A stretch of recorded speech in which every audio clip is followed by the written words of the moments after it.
ద్వారా నీ ఇల్లు కడుగబడాలి. నా వరనాడు ఒక వీటికి పోనా, నేను ఒకనాడు ఒక ఇంటికి వెళితే అది బార్బర్ షాపా வீடா எனக்கு தெரியல. అది ఇల్లా లేక సారాయి అంగడా తెలియలేదు. சரியான ட்ரெஸ் இல்லாத போட்டோ எல்லாம் ஒட்டிருக்காங்க. అక్కడ సరిగ్గా వస్త్రాలు ఉన్న ఫోటోలను நிர்வாணமா இருக்கிற போட்டோ எல்லாம் அந்த வீட்டுல ஒட்டப்பட்டு இருக்கு. பைபிளும் இருக்கு, இந்த போட்டோ இருக்கு, இந்த நாட்டும் இருக்கு. బైబిల్ ఉంది, ఫోటోలు ఉన్నాయి, అక్కడ కంపు ఉంది. என்னையா வீட்டுக்கு கொண்டு வந்தீங்க? இதெல்லாம் எங்களுக்கு காட்டுறதுக்காக தான் கொண்டு வந்தீங்களா? ఏందయ్యా మీ ఇంటికి పిలిచారు, ఇవన్నీ చూపెట్టేదానికే తీసుకొచ్చారా? இதென்ன இங்க ஒரு உட்கார்ந்து இருக்கிறாரு சிங்காசனத்துல, இந்தம்மா பக்கத்துல இருக்கு, இந்தம்மா பக்கத்துல இருக்கு, அது பேர பொட்டு வச்சிருக்கீங்க, இது என்னது அப்படின்னு கேட்டேன். ఇదేంది ఇక్కడ సింహాసనంలో ఒక ఆయన కూర్చున్నాడు, పక్కన ఈముంది, ఈ పక్క ఏముంది, వాళ్ళకి బొట్టు పెట్టున్నారు, వీరెవరు? அது எங்க சித்தப்பா அந்த மாதிரி பண்றாருங்க, நாங்க பைபிள் படிச்சிருக்கிறோம்.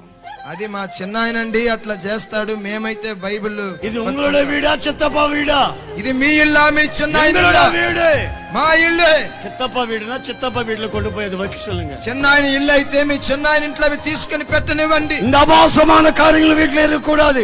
ఈ అపవిత్రమైన కార్యాలు మీ ఇంటిలో ఉండకూడదు. அவர வீட்டுக்கு கொண்டு போய் பூஜை பண்ண சொல்லுங்க. பூజை వారింటికి తీసుకుని వెళ్లి పూజలు చేయనివ్వండి. கர்த்தருடைய ஆசீர்வாதம் உங்க வீட்டுக்குள்ள வரணும். దేవుని ఆశీర్వాదం మీ ఇంటిలోకి రావాలి. ఆశీర్వాదం உங்க పిల్లల మీద வரணும். దైవ ఆశీర్వాదం మీ పిల్లల మీద రావాలి. కర్తృడి ఆశీర్వాదం உங்க వ్యాపారத்தின் மேல வரணும். దైవ ఆశీర్వాదం మీ వ్యాపారముపై రావాలి. కర్తృడి ఆశీర్వాదం உங்க జీవితంలో வரணும். దైవ ఆశీర్వాదం మీ జీవితంలోకి రావాలి. అది எப்படி வரும்? ఏ విధముగా వస్తుంది?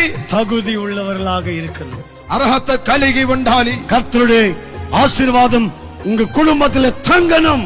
దేవుని ఆశీర్వాదం మీ ఇంటిలో నివసించాలి. அங்க ஊழியக்காரர்களாக உங்களுக்கு ஜெபிச்சிட்டு அனுப்பிடுவோம். సేవకులమైన మేము మీ కొరకు ప్రార్థించి పంపుతాం. நீ அந்த பக்கம் போய் సిగరెట్ குடிச்சா அந்த ஆசீர்வாదం எங்க தங்கும்? నీవు ఆ పక్కకు వెళ్లి సిగరెట్ కాల్చినట్లయితే ఆశీర్వాదం ఎక్కడ? அசுத்தமான வாழ்க்கைக்கு ஒரு முடிவு இந்த நாளிலே అపవిత్రమైన வேண்டியது இருக்குது. జీవితానికి రాత్రి ఒక ముగింపుని పెట్టాలి. ఒక ఫుల్ స్టాప్ పెట్టాలి.